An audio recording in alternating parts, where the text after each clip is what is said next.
आज भले ही ताइवान चीन का हिस्सा नहीं है, लेकिन चीन के राष्ट्रपति शी जिनपिंग कई बार कह चुके हैं कि वे ताइवान को किसी भी हालात में चीन में मिलाना चाहते हैं। चीन ताइवान पर कब्जा करना चाहता है। इसके पीछे कारण है कि चीन ताइवान को अपना ही पार्ट मानता है, लेकिन ताइवान का कहना है कि वो एक अलग देश है।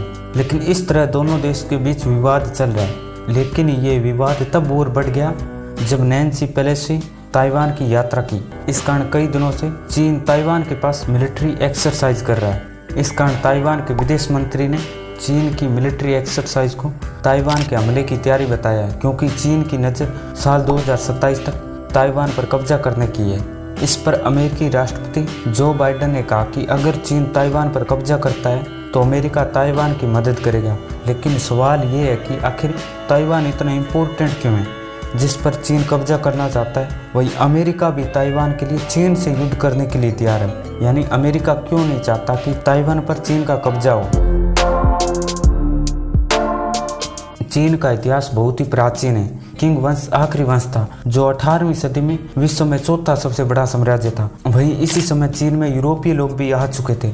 इसके बाद 19वीं सदी में आते आते चीन में किंग डायनेस्टी कमजोर पड़ गई। वहीं 19वीं सदी के अंत तक यूरोपीय साम्राज्यवाद का एशिया और अफ्रीका में विकास हो चुका था।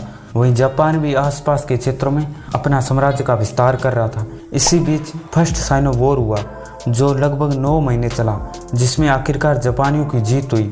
इसके बाद 17 अप्रैल 1995 को चीन और जापान के बीच शिमोनोसेकी की संधि हुई, जिसमें कोरिया, मंचूरिया और ताइवान इन पर जापान का कब्जा हो चुका था। वहीं इस हार के कारण चीन की जनता ने किंग वंश के खिलाफ विद्रोह शुरू किया। वहीं इससे पहले ओपियम वॉर के हार के कारण 5 बंदरगाहों को अंग्रेजों को देना पड़ा। ऐसी स्थिति में क्रांति के सिवा और कोई विकल्प नहीं था।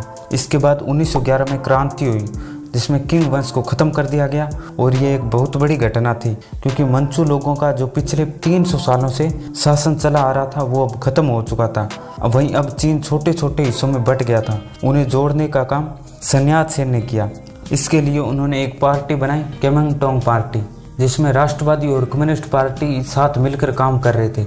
लेकिन 1925 में सन्यात सेन की मृत्यु हो गई। इस कारण अब केमेंगटोंग पार्टी में फूट पड़ गई। इस कारण अब ये पार्टी 2 हिस्सों में बट गई।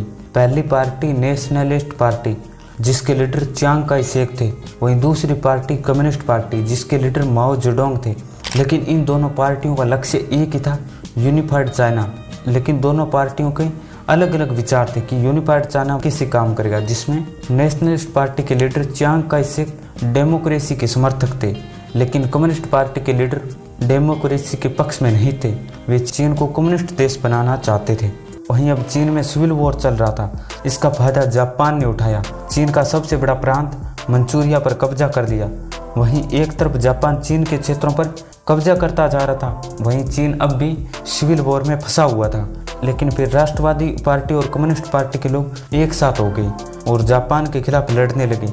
लेकिन इससे भी जापान को कोई फर्क नहीं पड़ रहा था, क्योंकि एक तरफ नेशनलिस्ट पार्टी व कम्युनिस्ट पार्टी जापान के खिलाफ लड़ रहे थे, लेकिन वहीं दूसरी तरफ दोनों पार्टियां आपस में भी लड़ रही थी, क्योंकि चीन के इस सिविल वॉर में जापान को ही फायदा हो रहा था। जब अमेरिका ने जापान पर परमाणु बम गिराया और इसके बाद जापान ने सरेंडर कर दिया और इसी के साथ सेकेंड वर्ल्ड वॉर भी खत्म हो चुका था। लेकिन अब लड़ाई केवल मेनलैंड चाइना को लेकर थी। वहीं इस समय माओ जेडोंग ने सोवियत संघ से मदद लेकर कम्युनिस्ट पार्टी ने नेशनलिस्ट पार्टी के लोगों को मारना शुरू कर दिया और आखिरकार मेनलैंड चाइना पर कम्युनिस्ट पार्टी का अधिकार हो गया। इसी कारण 1 अक्टूबर 1949 को माओ जेडोंग ने चीन को कम्युनिस्ट देश घोषित कर दिया।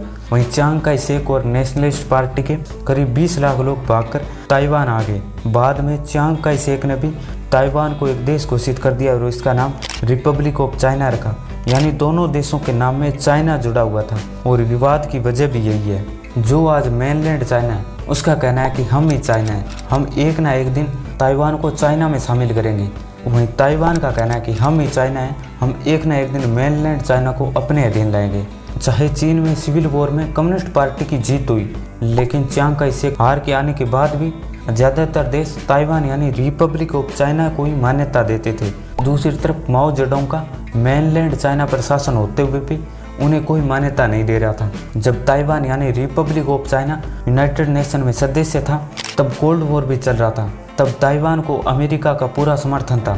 लेकिन इस समय अमेरिका आर्थिक प्रगति के कारण नए बाजार तलाश रहा था। इसलिए अमेरिका ने पीपुल्स रिपब्लिक ऑफ चाइना यानी मेनलैंड चाइना को मान्यता दी। फिर अमेरिका ने अपना दूतावास ताइपे से बीजिंग में शिफ्ट कर दिया और इसके बाद धीरे धीरे लगभग सभी देशों ने पीपुल्स रिपब्लिक ऑफ चाइना को मान्यता दी। इसके बाद चीन ने वन चाइना पॉलिसी लागू की, जिसके अनुसार चीन का कहना था चीन सिर्फ एक ही देश है और ताइवान चीन का हिस्सा है। इस कारण दुनिया के ज़्यादातर देश वन चाइना पॉलिसी को मानते हैं। वहीं कई देश ऐसे भी हैं जो वन चाइना पॉलिसी को नहीं मानते, यानी वो ताइवान को एक आज़ाद देश मानते हैं। इस कारण एक तरफ ताइवान खुद को आज़ाद देश मानता है, वहीं चीन इसे अपना प्रांत मानता है। इसलिए चीन वन कंट्री टू सिस्टम के तहत ताइवान के सामने प्रस्ताव रखा। अब वन कंट्री टू सिस्टम क्या है, इसे समझते हैं। वन कंट्री टू सिस्टम नाम से ही पता चलता है कि एक देश में दो सिस्टम है।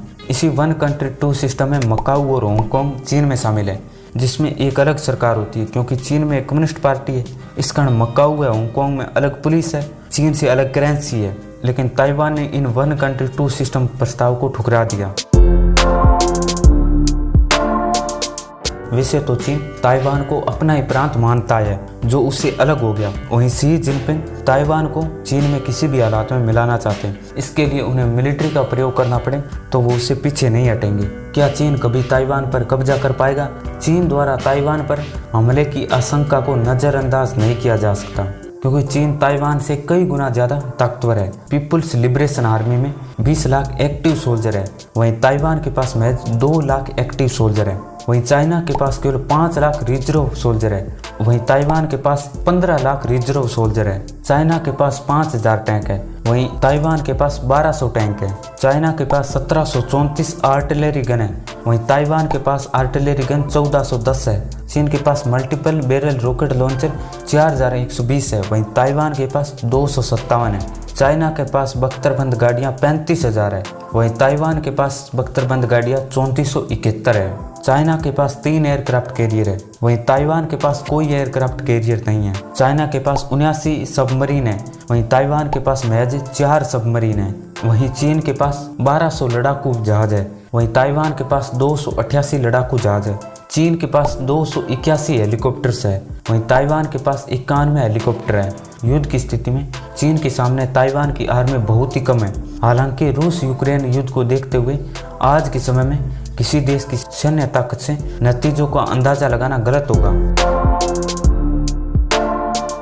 ताइवान एक छोटा सा देश है, परंतु उसकी इकोनॉमी काफी मजबूत है। ताइवान की जीडीपी में सबसे ज्यादा योगदान सर्विस सेक्टर का है। ताइवान को एक और चीज खास बनाती है कि ताइवान को दुनिया का सेमीकंडक्टर हब माना जाता है, या यूं कहें कि ताइवान सेमीकंडक्टर की दुनिया का बादशाह है। Semiconductor industry total global revenue में ताइवान की कंपनी की हिस्सेदारी 60% से अधिक रही है। आज सेमीकंडक्टर का इस्तेमाल कंप्यूटर, इलेक्ट्रॉनिक्स, स्मार्टफोन, लैपटॉप में बड़े पैमाने पर होता है। ताइवान सेमीकंडक्टर मैन्युफैक्चरिंग कंपनी ने चेतावनी दी है कि अगर चीन ने ताइवान पर अटैक किया तो दुनिया की सबसे बड़ी सेमीकंडक्टर चिप बनाने वाली कंपनी काम बंद कर देगी। ऐसे हालात में अगर चीन ताइवान का युद्ध होता है तो पूरी दुनिया में इसका असर पड़ेगा।